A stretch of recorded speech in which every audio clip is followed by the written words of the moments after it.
Get a towel. Uh,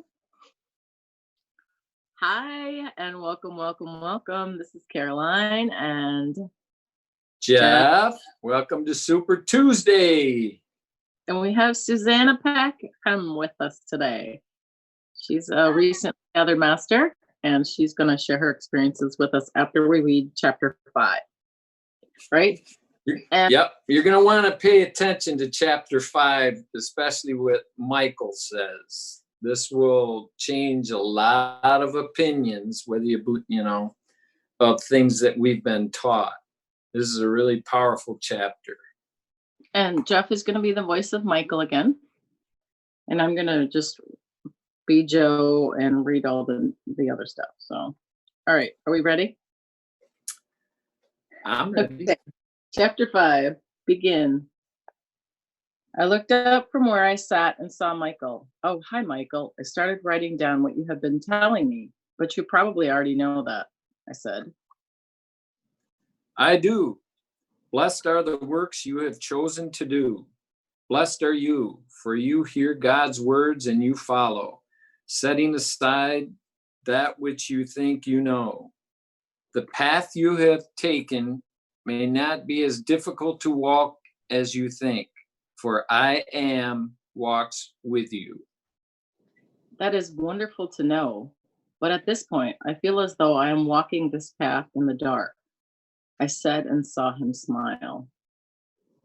Joe, he said, you walk not in darkness, but in light. When you emerge from a place that is dim into the bright sunlight, it will take time before you see clearly. In that time, you want to cover your eyes, for such a light brings discomfort.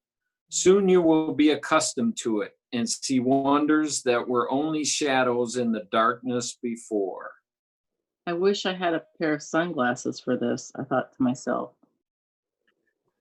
For the first wonder, you will call upon the land of the bear and say to them, I am, has sent me that you may be strong among nations.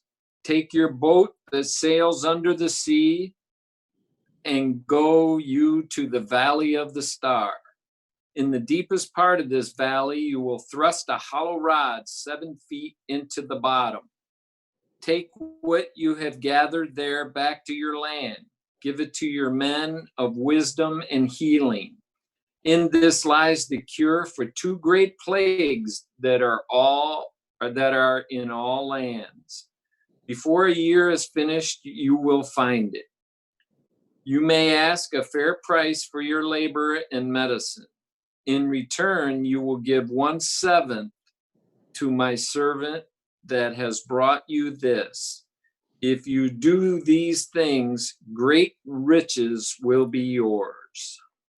I asked, I think I know what country you are talking about, but why not my own? Also, what is this 1/7 given to me for?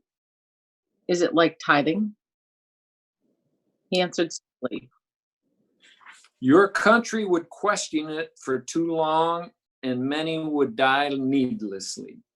Look to the birds of the field. Neither do they sow nor reap, yet their heavenly Father feeds them. No, it is not tithing. Tithing was established by the churches as a tax to support itself and the poor. Over the years, the church forgot the poor and became rich, powerful, and greedy. Giving little to the poor, they thought the tithings belonged to them and still do today. It is to be that only 1/7 may be given to those who teach God's words. Of that 1/7, a full 5 will be given to the poor, and only 2 may be kept to live on. The gift of 1/7 is so that your brothers and sisters need not suffer. A gift is something that is given and not owed. Say to them that rob from God's children with their tithing that they make no bricks today. Say this also to those who have become wealthy on the tithing, whether they display it as gold encrusted with jewels in great houses, or hide it in vaults, or sell the jewels, or melt down the gold into coin of the realm. Take once and only once 1/4 of your riches gathered by tithing and keep it to live on. Take the remaining 3/4 and heal the sick, feed the hungry, clothe the naked, and house the homeless. If you choose not to do this, all will be taken. You will not be left with even the 1/4, and no bricks do you make. Well, as long as we are on a roll here, is there any more good news you would like me to break to the Christian community while I'm at it? I asked. Tell those who lay hands on their flock, healing sickness and twisted bodies, to stop acting as if they had anything to do with it. Only faith can do this. Physician, heal thyself means just that. You and your faith are all you need to heal yourself. Jesus told you that, so believe. Go to Kathleen and say to her, get your house in order, for you are called to do God's work. It was a woman who first saw that Jesus had risen and spoke to him. It was a woman who told the men of his resurrection. In the time to come, it is women who will see the light and first and teach of God's love. It was women who led the men to the light and will do so again. As Mary gave birth to Jesus, so will women give birth to the light, and that has been in the womb for almost 2,000 years. Peter's faith was the rock then, and woman's wisdom and love for life will be God's rock this time. Ah, yes, I can see it all now. A world ruled by women. This is going to make some men very happy, I said sarcastically. So why didn't you just tell a woman all this? Maybe one with typing skills who is not dyslexic like me, I added. Rule. Women are chosen to nurture and guide. It is in their nature, these things. It is in man's nature to lead. It is only God that will rule out of love for you and your well-being. Let me tell you about the birds and the bees. Oh, very funny, Michael. It is nice to know you have a sense of humor, I said. Life starts with a seed that is planted by the male in the female, grows and then is born. This is how it is with you. That which you are writing is the seed you will give. Like Jesus' earthly father did for him, you will do with these teachings. You will take them out into the world and help them grow. When they are strong enough to stand on their own, you will step aside. Don't worry, I will tell you when that time has come. The 4 men that you will choose represent the 4-fold nature of God's children. These 4 are physical, to take the teachings out into the world. Mental, to think only of the well-being of others. Emotional, to love as you are loved by God. Spiritual, to have a personal relationship with God. These 4 are the signs of balance. As the day is balanced by morning, afternoon, evening, and night, the seasons of the year, or the points of the compass, all these are in balance with one another. The 3 women stand for the love God is. The life is the work God has done, and the light is the result of the union of the other 2. This is not new to you, for Alexander teaches this. Michael, I responded. You know, this is really going to be to anger our Holy Mother, the Church. There is no way the Church will buy the idea that women could be on the same level or equal to men. To say this is true will undermine the Church's authority. Oh, let's not forget the Muslims, along with most of the other religions of the world, who will not buy women's equality either. You say being gay isn't a mortal sin and an abomination to God. Women are equal with men. Give back the money that religions have more or less stolen from their members under false pretense. That last one is going to be the hardest for all the organized religions to swallow. Now, to chop the whole thing off, we're going to tell them they can't rationally use the scriptures as a basis for their authority because the scriptures are, at the least, disingenuous. That will start one hell of a jihad. The church is neither holy nor a mother. The people that run it are not being asked to buy anything.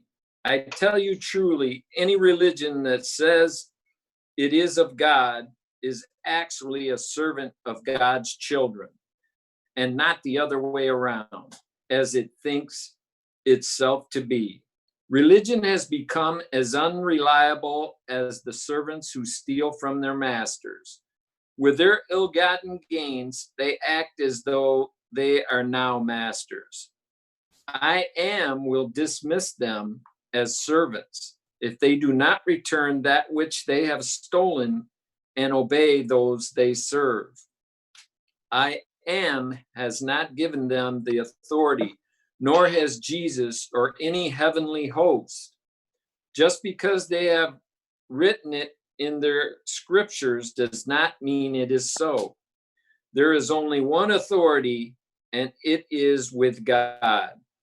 You speak of jihad, a holy war. I tell you this truly, there is nothing holy about war. War is the violent act to steal or take back that which was stolen.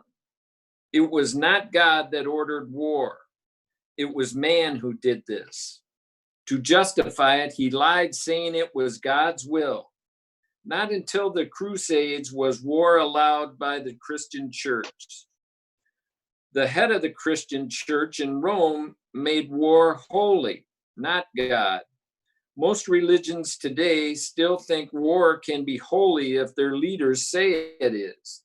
The children of Israel and Islam fight with one another and lie when they say it is God's will. Yet they are of the same family of Abraham and the same God he served. When brothers are killing brothers, no bricks are made. There will be no jihad, for God's children will say, I give my life to God, who is all loving, and asks only that I live to bring joy and happiness to all. I will not serve any religion in war or die for it, so that you may see that there is no need to fear this Armageddon. I has given me the words to tell you of what is truly said in the book of Revelation. You must not speak this knowledge to anyone until you first give it to your 7 chosen people. Do you understand? I nodded that I did. From the very first words he spoke, I felt that the truth flowed from his mouth. The sound of his voice was a beautiful melody that carried rich vowels and consonants that warmed my imagination and quieted the panic of my beating heart, giving me the same feeling I had when he told me his name.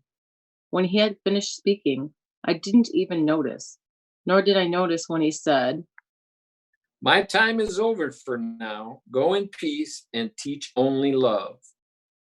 I was in a state of total amazement.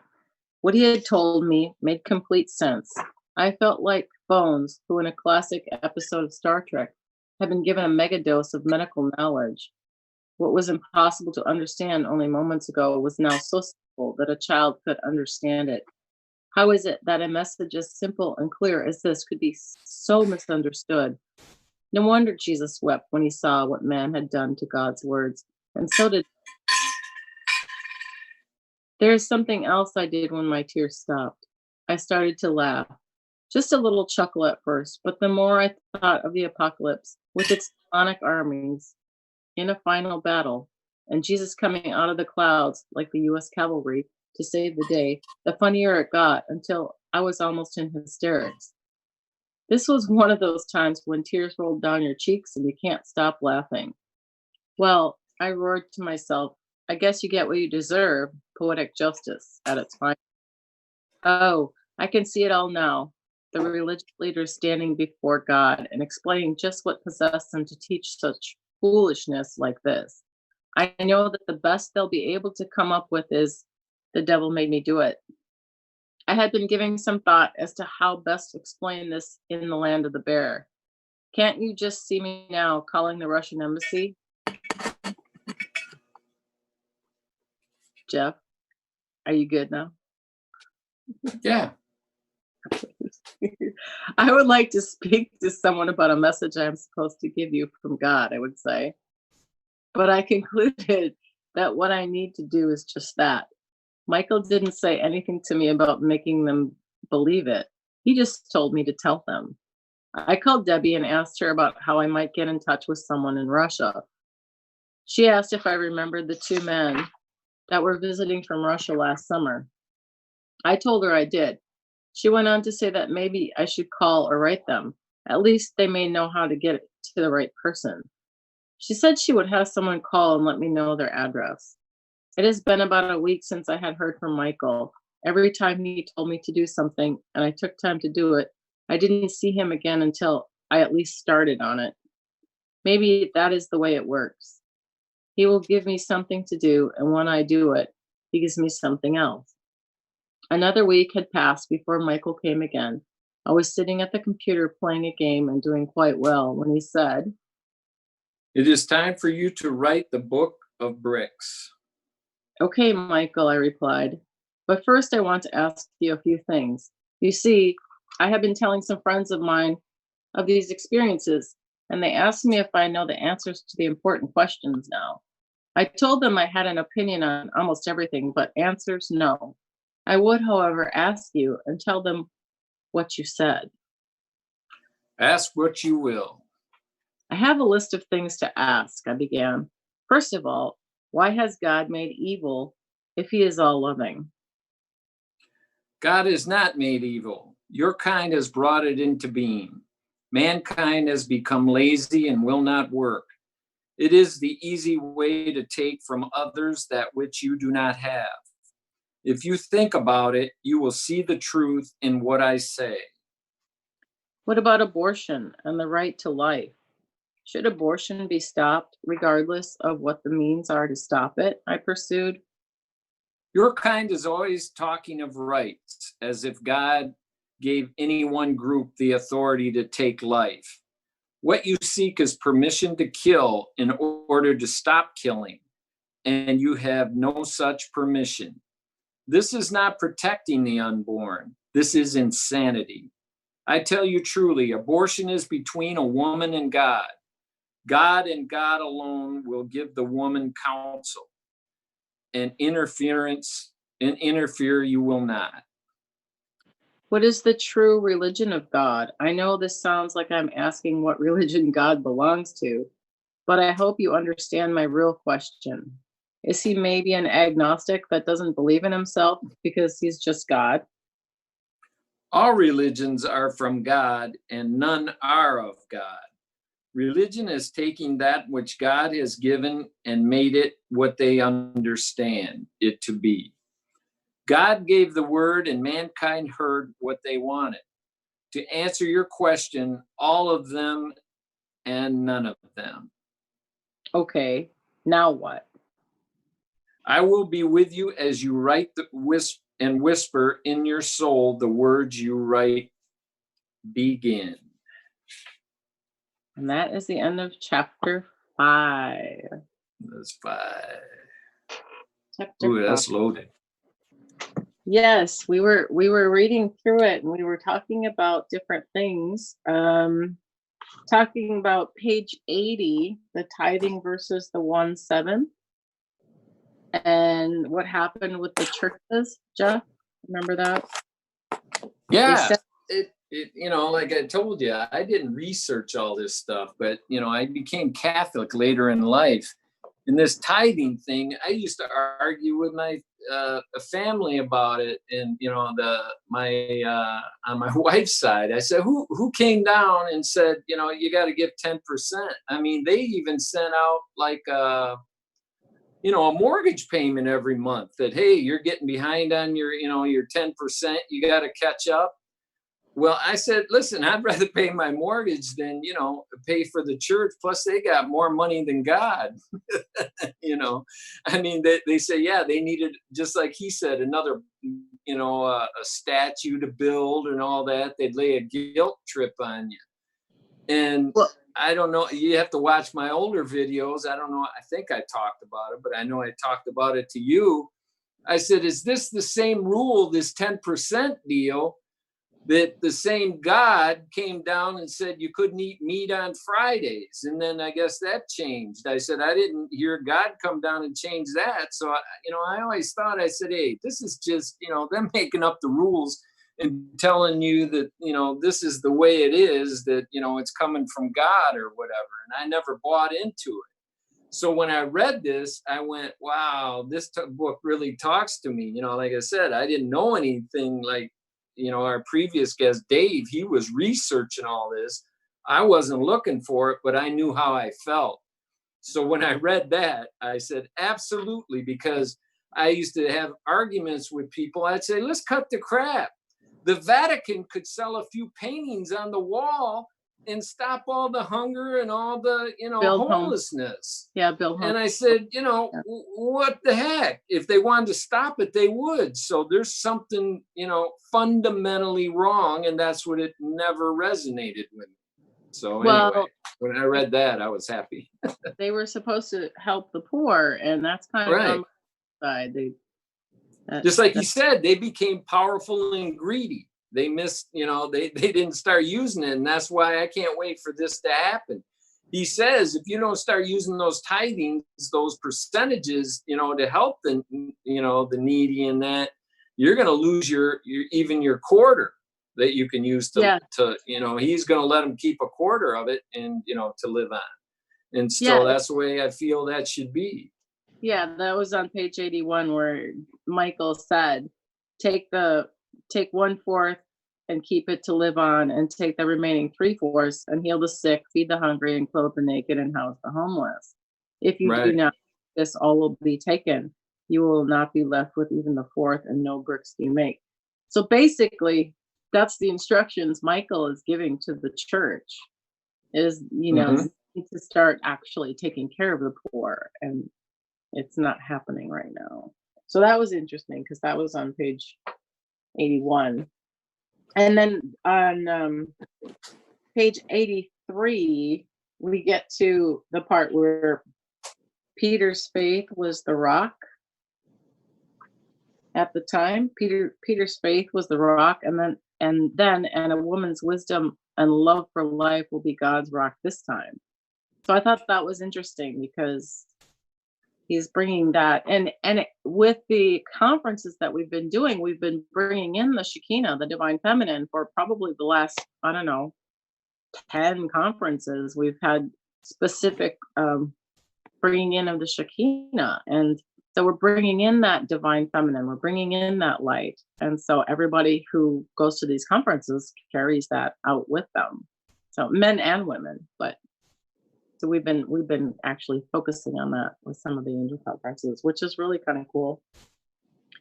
When she came in 2012, when everybody thought that was the end of the world, that's when Shekinah came down and said, nobody's heart chakra is going to be closed again, because that's where we had the problem with the love.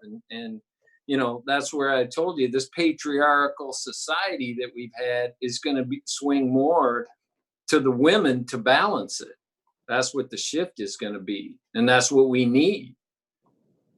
Yeah. And Susanna, if you have anything that you think you might want to add, feel free. Okay. Not right now, but. Okay. And then we get to the page 93. We talked about the evil and the war, which was very, very interesting, and the jihad. And Michael's comments on that. Wait, it's just like anything, how they've manipulated things, called it, holy wars. And that's when he said, hey, cut this out. God is never holy. This is all man. They've just, told you that, and people believe it, that, this is of God's will. And that's totally false. Right. Where Michael said, God has not made evil, your kind has brought it into being. Mankind has become lazy and will not work, so that it's easier to take from others that what you do not have. So yes, that basically it boils down to they just want to, the laziness is what Michael's pointing out, which is really interesting on page 93. Yep. And then we had, so we talked about that. And then also page 94, which was really very interesting, I thought.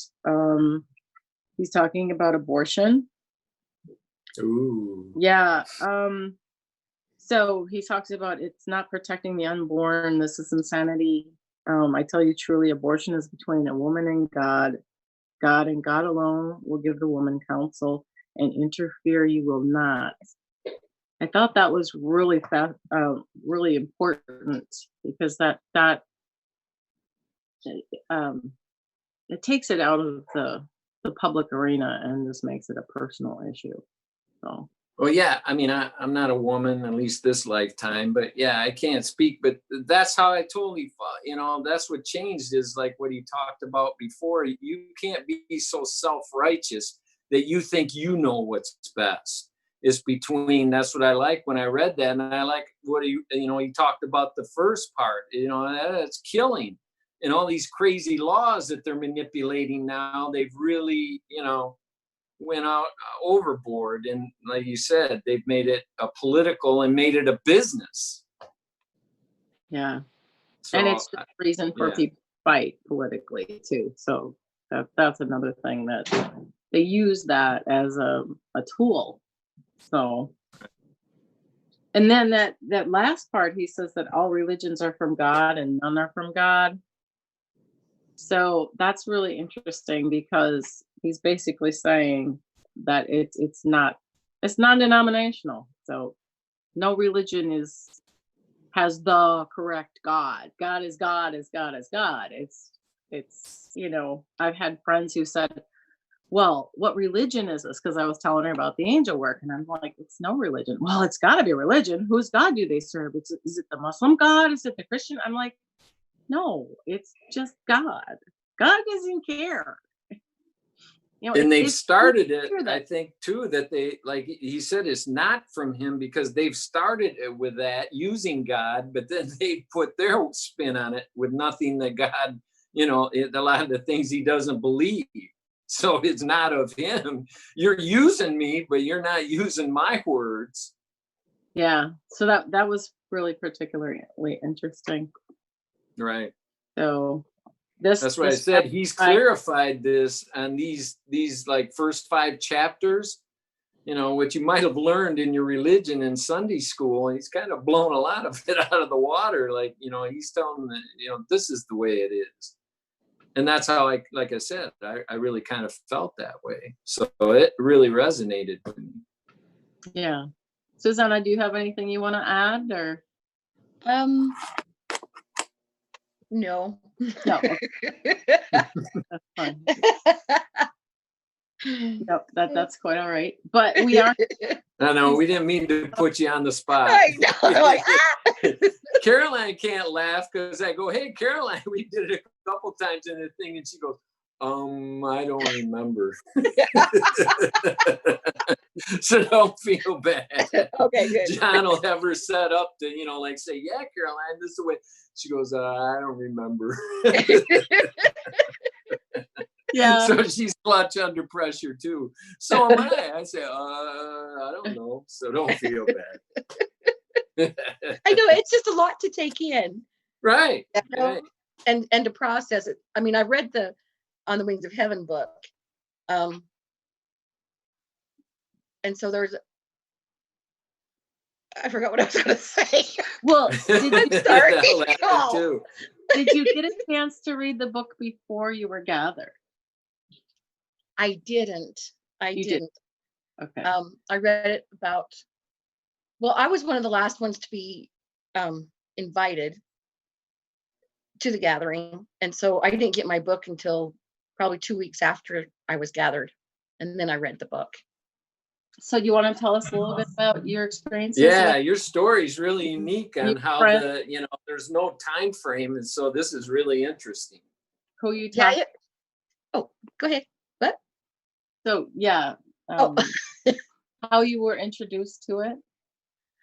I was introduced to the Angel Gathering by my girlfriend Brenda Kubra. And at the time I had just lost my mom a few years before that. And I had met Brenda at a expo or a conference, one of those woo-woo get-togethers. And she's a medium, and she comes over to my booth, and she was giving me messages from my mom. And so I was like, holy crap. And my mom just kept talking and talking and talking. And I thought, how does this lady know anything about my mom? Right. So about 2 weeks later, and at the time I didn't know Brenda that well. And so about 2 weeks later, she invited me to go to lunch. And I thought it was weird because she didn't really know me. You know what I mean? Now it's not weird because that's just what Brenda does. But anyway, so we're sitting there at lunch, and she proceeds to tell me about this angel gathering and how they needed a purple. And I was like, okay. And I had no idea what was going on. And so I really thought I was a green. At first I said, oh yeah, I'm a purple. And then when I read more, I thought, oh, I'm a green. And then I went, no, I'm really a purple. And they needed a purple. So that was really good. And then the week leading up to it, I got fake sick. I mean, I didn't mean to be fake sick, but I got sick. And so I called Peggy Frost, and she wouldn't let me out of it. She was very, very stern. And Peggy is not that stern, but Peggy was stern with me. She's like, no, we need you there. You have to be there. And I'm like, okay. I was kind of scared because I didn't know what was going on. And so I went, and we started on a Friday. And honestly, it's been the most beautiful experience of my life. Sorry. It always makes me cry. Okay. I'm such a ball baby. But Yeah. so I get there, and Brenda's the only one I know. Well, I'd met Kathy Benson before, but Brenda was really the only one I knew. And I just figured, I didn't know how they were going to choose the 7. And I ended up not being in her group. And I was like, oh, I didn't know who Maxine was. I didn't know who Tana was. I didn't know any of these people. And I ended up being in Maxine's group, which ended up being the perfect group for me.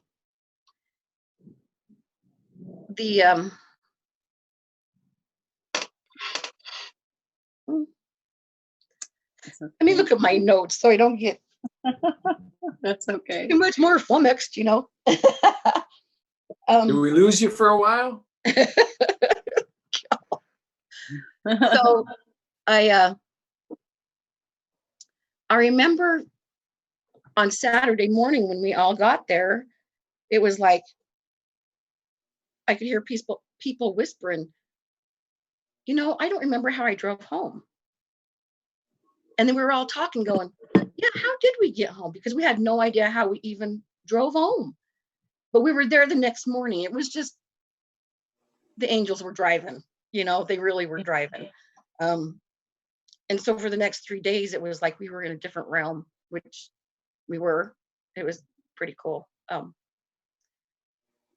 So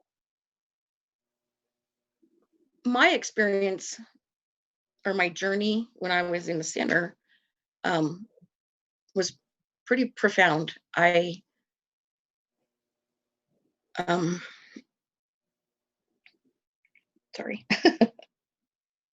you could feel the energy and the love amongst the 8 of us. Well, actually, we had some other people in the room amongst all of us. And in the group that I was in, I don't know if we were just all seers or what, but we all journeyed together. So each one of us saw an aspect of the other's journey. And so it was just an incredible experience. And my experience was,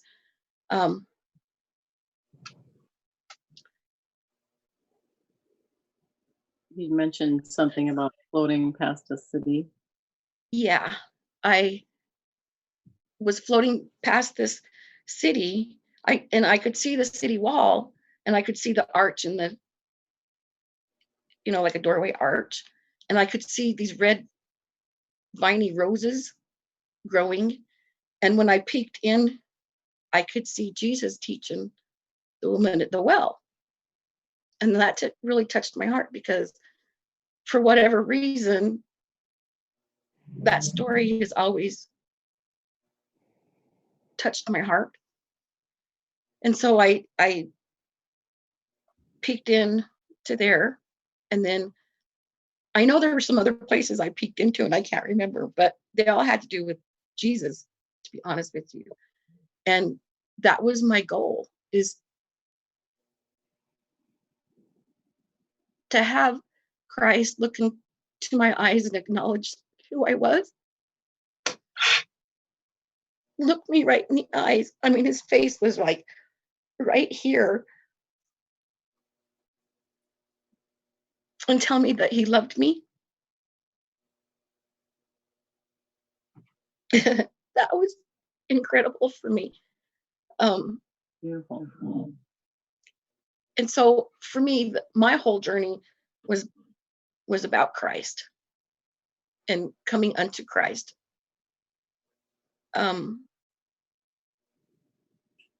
No, I can't remember what else I told you the other day. Let's see. You were around and you were looking down and you felt other protections around you. Oh, yeah. So, I don't know how much of that you want to share, but well, I'll share it. If people believe me, they believe me. If they don't, they don't. I suddenly turned into a dragon, and I could physically feel my shoulders flapping up and down. And pretty soon I could see this. Well, and I don't know what this is about Eastern Europe for me, but I always just had an affinity, is that the word, towards Eastern European cities. And so as a dragon, I was flying and I looked down and I could see a city, and I knew it was my city. It was the city that I protected.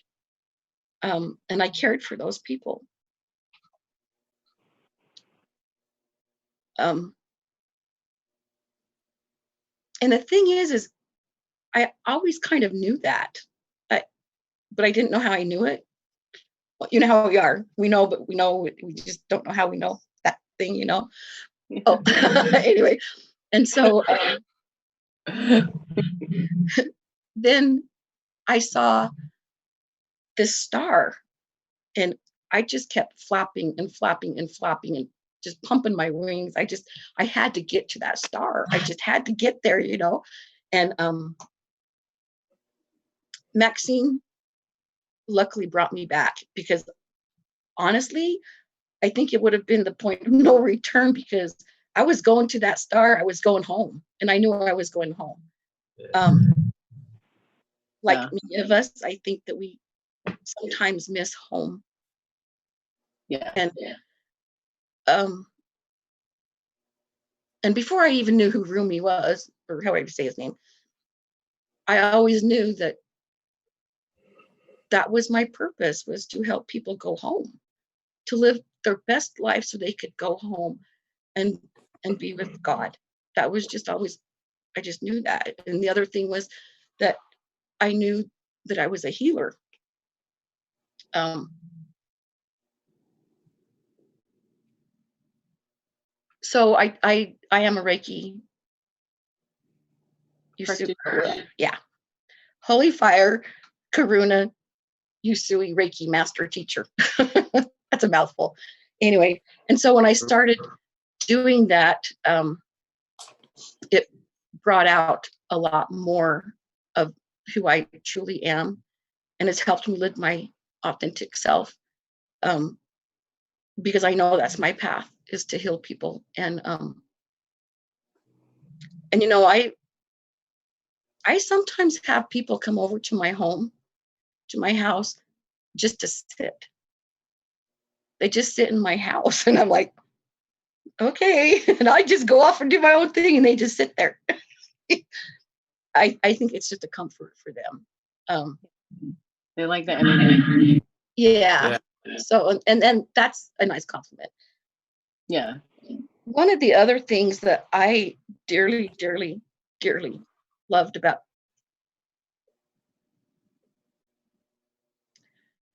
was the washing of the feet. Yes. That, I like sacred rituals anyway, but to have the opportunity to wash the feet of another person and honor them for who they are, and then have them honor me by washing my feet. I mean, can it get any better than that? I mean, honestly, I don't see how it can. Yeah. That I oh my goodness. Yeah. Take a breath, take a breath. Yeah. One of the other things that when we read the forgiveness letter, it was, everybody cried. And I think that everybody does cry when they hear that, because people need to hear that someone's sorry for what happened to them. Yeah. And also the Book of Bricks. I sobbed through the whole thing, and it was my turn to read, and I was like, I couldn't hardly get it out. The whole experience was incredible. When we were gathered, we were outside, and there was a lot of tables set up, because we had we had 3 groups of 7. And so it did take a while.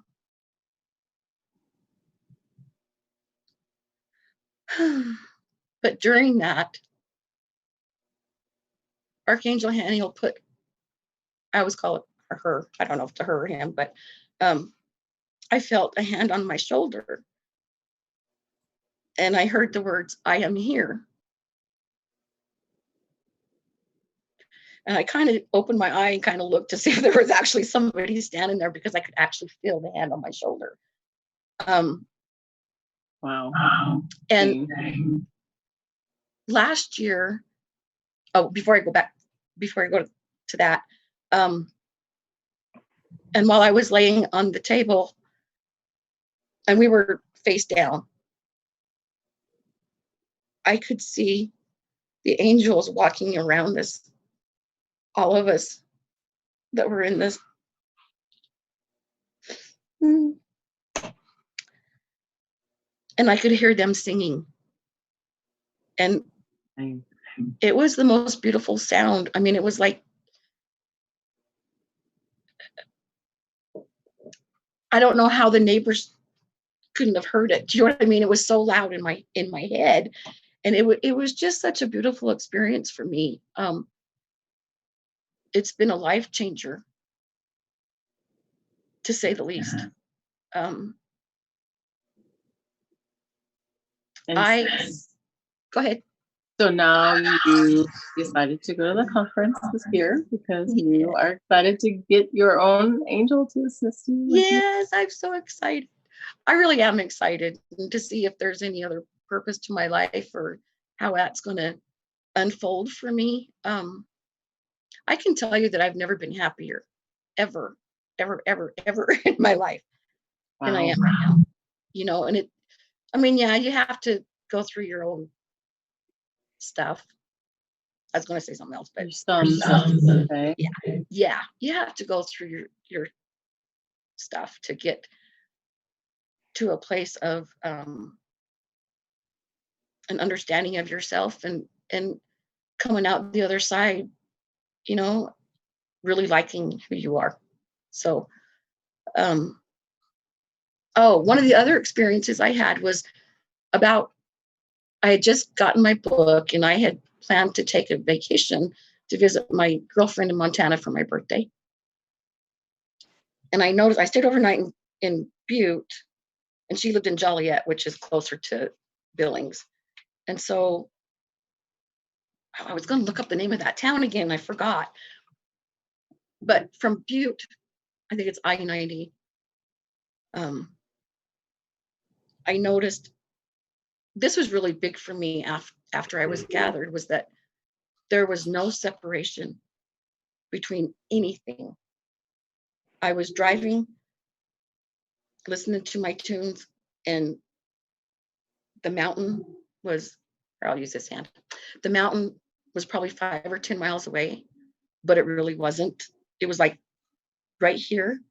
And it was like it was traveling with me. It was kind of an odd, when that first starts happening to you, it's kind of odd because you kind of think you're maybe going a little bit crazy, but you know, that separation has never, I mean, the connection has never left. And so, you know, now I have this connection with everything and everybody that I come in contact with. And so it's really opened up my heart. I've never been really a judgmental person, but, you know, not harshly judgmental, I should say, but I was. And now I really, you know, people are people and they're lovely just because they are who they are. Yeah. And I really do love people. So I'm trying to think if there's anything else. You're going to love the conference. Yeah. I You're am gonna so, feel like coming home. Right. oh, It's good. going to be like a little lost child. Where you been? Yeah. I am We're- so excited. Yeah. So excited to meet you guys and to meet everybody else and to be with family, you know. That's Yeah. a big deal. And one of the other things that happened from the gathering was that we now have a tribe of sisters. There's 7 of us. Ta-da! I don't know why. You know what I mean? It just happened to be that it turned out to be 7. And all of us but one have been gathered. And it's just, oh, and I got to tell you a story of what happened the other day. You might Okay. not think this is funny, but okay. And then I'll be done. So the other day it was one of their birthdays. And so we were gathered at one of the sisters' homes. And I don't know if anybody knows this about me, but I really like energy. I like to play in energy and move it and stuff. And so I wanted to play Stiff as a Board, Light as a Feather. And here we are, we're all almost 60 years old. Okay. And we get down on the floor. I'm the one in the center and everybody's got their little fingers underneath me, you know, and no lie, we could all feel like my spirit kind of rise. And the song that came on the radio was Your Love Is Lifting Me Higher. And we all just cracked up. That's funny. The angels are always there and they always make us laugh, you know. That's So yeah, couldn't be better. not at all. So So that's fun. Yeah, you get together with that energy group and okay. Yeah, you can have fun. yeah, we do have fun with the energy. So That's good. Good. Jeff, And is there anything you want to ask Susie? No, No, I don't think so. I think you covered it pretty well. It's just that, for people that don't know about dragons, when she said she became a dragon, that's a good thing. They're like protectors in the spiritual world. Because, what has been twisted, you see on movies that, they're fire breathing and tearing up towns and doing bad things. That's totally the opposite of the truth. So. Yeah. Yeah, thanks I for just wanted to clarifying. explain that for people who are going, a dragon? Who wants to be a dragon? That's a good thing. They're like an angel protector. Yeah. Yeah. That's awesome. Well, thank you, Susanna, for sharing your story with us. That's really awesome. For And having we're me on and letting me. I really enjoy what the two of you are doing, what all of you and the people behind the scenes do. And it's going to pick up. It's already picked up momentum. And thank you guys for being the messengers. Honestly, it helps me to be more knowledgeable, so I can go out and share it with others. And that's the other thing is, gathered the first 7 last year and have another gathering planned for August of this year. awesome. Yeah, That's pretty excited good. for that. Yeah. It And, is. you can share this with anybody. You can repost it on your Facebook. You can post the link. You can tell your friends about Blessings, Gifts, and Deeds on the YouTube. If they don't have a copy of the book, they can listen to the videos and get the book information that way, and get to see your smiley face too. Oh yeah. Oh. There you go. That's an awesome story. Oh, well, thanks. It was pretty incredible. I tell you, it's just like I said, it's just been a life changer. Yeah. Awesome. All right. Well, Very cool. just to remind everybody, it's going to be every Tuesday until the conference, hopefully, or until we get through the book for sure. And then moving on to some other things possibly before the conference. And just go to Blessings, Gifts, and Deeds on YouTube, or if you want to go to Joe Crane's website, it's beatpeace.net. And that will give you information on the Angel Conference. And Jeff, do you want to reiterate what you're going to get at the conference this year? If you go, Get your own angel, your own personal angel. And he's not a slave or her. He won't do chores, I've asked. But he said no. And you're going to get your life purpose, what your life purpose, what your divine commission. So that's going to be awesome. I'm excited for a lot of people with that. Me too, to go over it. 20 somethings that might be wondering what to do with their life. This would be a good conference for them to go to. Yeah, just for that. Yeah. That'd be good. And what are we doing next week? 6 and 7? Chapter 6 and 7? 6 for sure. We'll see. Maybe 6 and 7. We'll just see. We'll leave it open right now. So. Okay. All right. Thanks, everyone. Thank you. Thank you. Thanks, Bye-bye. Bye. All right. Bye-bye, everybody. Bye.